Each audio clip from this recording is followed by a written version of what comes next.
जो नरेंद्र मोदी है ना, वो तालिबान की तरह काम कर रहे हैं। जो नरेंद्र मोदी हैं वो अलकायदा की तरह काम कर रहे हैं। और आप तमाम लोग को पता होगा कि अलकायदा और तालिबान करता क्या है। आपको पता है कि तालिबान का कहानी क्या है और अलकायदा की कहानी क्या है।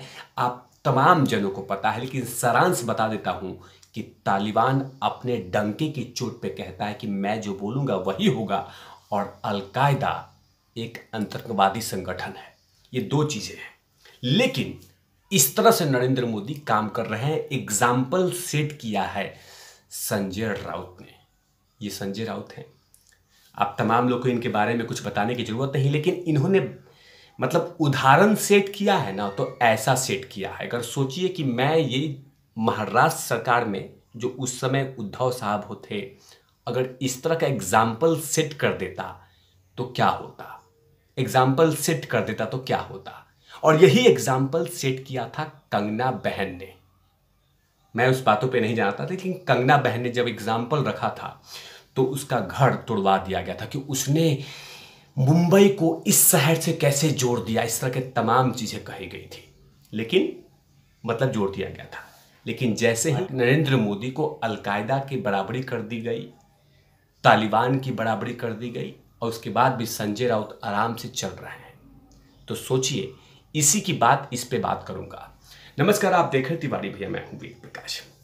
दरअसल संजय राउत हमेशा से विवादित बयान देते हैं, और विवादित बयान ऐसे दे चुके हैं कि अगर किसी दूसरे सरकार में होते तो कब का इनका इलाज कर दिया जाता। इलाज हो भी रहा है, लेकिन है क्या कि मैं आदत से मजबूर है। इन्होंने बाकायदा नरेंद्र मोदी के सरकार को कह दिया है कि अलकायदा की तरह काम कर रही है, नरेंद्र मोदी सरकार तालिबान की तरह काम कर रही है।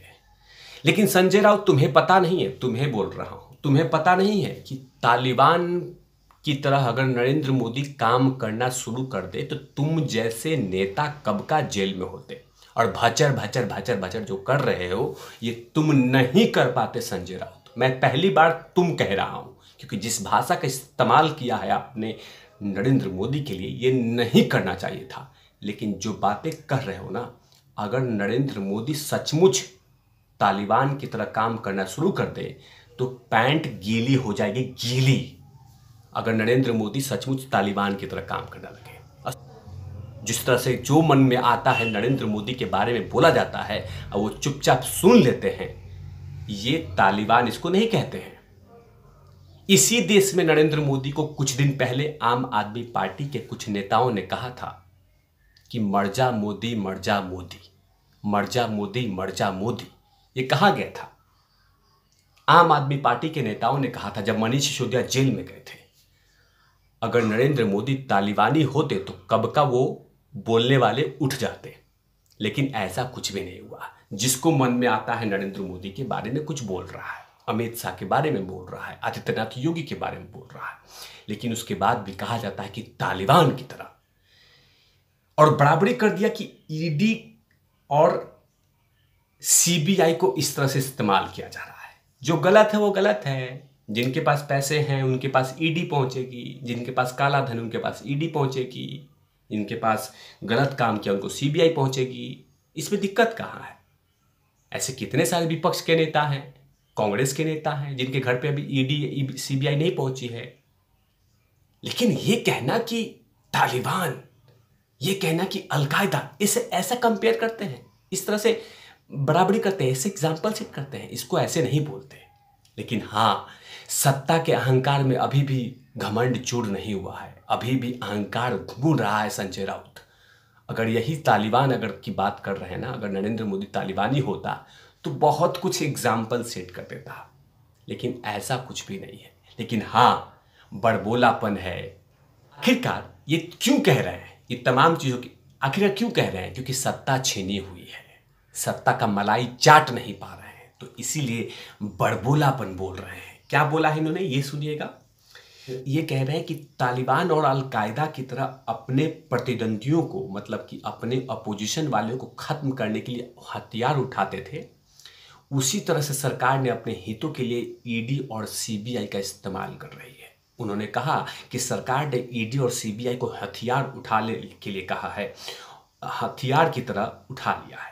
उसके माध्यम से देश भर में लोगों को आतंकित कर रहे हैं एक तानाशाही की तरह। इसीलिए विपक्ष पार्टी को एक हो जाना चाहिए, जिसमें उद्धव ठाकरे भी शामिल हैं। उन्होंने प्रधानमंत्री को पत्र लिखा है।